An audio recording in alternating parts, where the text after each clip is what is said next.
আসসালামু আলাইকুম গাইস, কিচেনে সবাইকে স্বাগতম। আজকের রেসিপি গুড়া মাছ চচ্চড়ি। প্রথমে নিয়ে নিলাম 2টি পেঁয়াজ কুচি, এরপর 10-15টি মরিচ ফেড়ে দিয়ে দিলাম।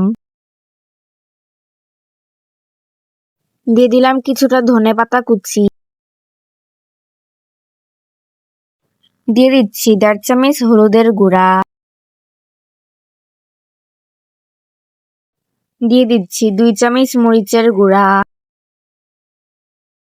দিয়ে দিচ্ছি স্বাদ মতো লবণ। এরপর দিয়ে দিচ্ছি জিরা বাটা।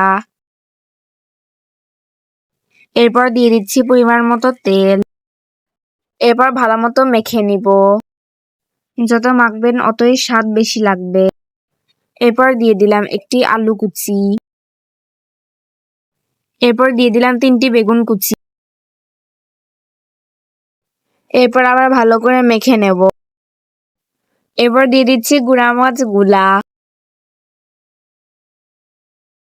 এরপর আবার ভালোভাবে মেখে নেব। এরপর দিয়ে দিচ্ছি 2 কাপ পানি। এরপর কিছুক্ষণ ঢেকে রান্না করে নিব।